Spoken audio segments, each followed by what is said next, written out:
I'm a retired professional engineer. I live in Overland Park and a volunteer with Convention Estates. I think this is I think Ben and I have about the same tenure as volunteers for this organization. But I'm here also to represent the grassroots. There are over 42,000 petitions that have come from the grassroots to you and the members of your bodies.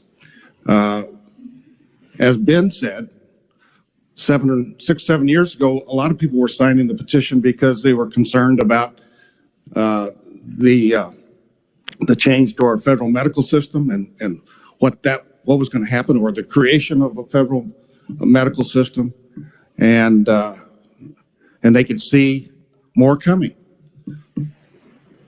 And so now we find ourselves that there's been a lot come since then. Since Obamacare, we've had quite a number of things. The people used to say they were most concerned not about a loss of their rights, but they were concerned about the budget.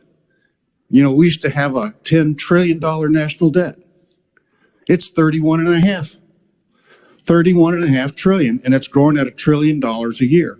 And there appears to be no mechanism, there's no structural mechanism in our federal system to allow that to stop. It's automatically increased. So as Mr. Ferris testified, this is not going to be a year-to-year, budget-to-budget fix.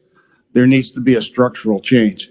And people sign the petition because they say there's no other way to do it. We must have structural change to address the debt. The other thing is term limits. And I can tell you, we'll work events, and people will walk by and they'll look up Convention of States. What's that about? And all you have to do is mention, are you interested in term limits for Congress? And they don't need to hear anything else. They're ready to sign. So, well, hold on, let me tell you the rest of it. That's all right. That's enough.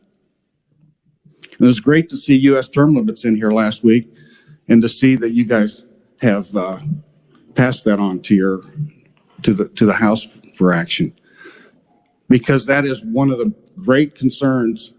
People see they can vote, and things don't change in D.C. It doesn't matter who they send, whether it's a Republican or a Democrat. The process continues, and there seems to be no impact. So it's not going to be a political solution. People in this country recognize it's going to take a structural solution. And you can just almost every year you see someone in the Senate or the House introduce a term limit bill in Washington. But that's politics. They know it's not going to be acted on. So let's be real about this. The only way we're ever going to have term limits is through this process. In the last couple of years, term limits and the balanced budget have kind of taken a back seat, because now people are afraid. And this was in response, I think, both Ben and John mentioned. People are afraid. What is the federal government going to do next? And how do we stop it? Where are the brakes? The brakes are not in going into the ballot, into the voting booth. Those brakes aren't there. Show me the brakes in that. From one party to the other,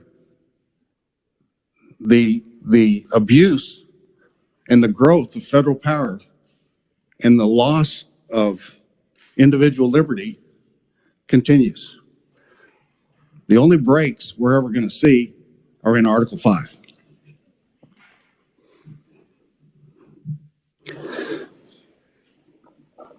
It was great to have co-founder Mike Ferris testify. Yeah, he took a lot of my testimony out. I was going to explain the Runaway Convention. One thing I will say, last week in this chamber, an opponent to this process mentioned that the Philadelphia Convention self-ratified. Well, no, if you have one of these pocket constitutions, the first 17 pages are the 7 articles of our Constitution. Page 18 and 19 is the resolution that was sent by the convention to the Confederation Congress, as well as the state legislatures of the 13 states, recommending a change of the ratification process of the Articles of Confederation. And both the Congress and the 13 states acted on that resolution and changed the ratification process to allow ratification by 9 states. The ratification for changes to the Articles of Confederation. So when all 13 states agreed to that change. So the Constitution was not self-ratified by the convention. When the convention ended, nothing had changed. They were still under the Articles of Confederation. That was on September 17th, 1787. Our Constitution didn't come into effect until June 21st, 1788, when New Hampshire became the 9th state to ratify the Constitution.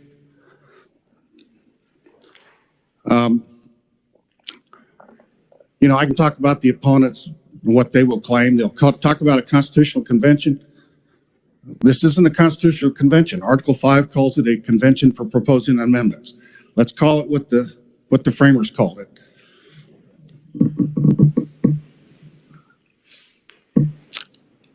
Rather than talk about the opposition, I'd like to talk about the opportunities. And the opportunities that I see is Americans can have faith in their government again, because right now they have none. We know what you guys do here year after year. You keep the lights on in this state. You keep the state troopers out there. You keep the teachers in the schools. There's so much that you do that, quite frankly, most Kansans take for granted. You know for a fact, if you walk through your district, most people in your district don't know who you are. If they ask, who's your state representative, they're going to say, well, that's Sharice Davids. You know that. So, what you do here is so important. And that's why the framers gave you the authority to break the glass and put the fire out. So, on behalf of those 42,000 Kansans who don't even know who you are, step up, do this, not just for them, for their families, and for the rest of the country for which you serve a very important role.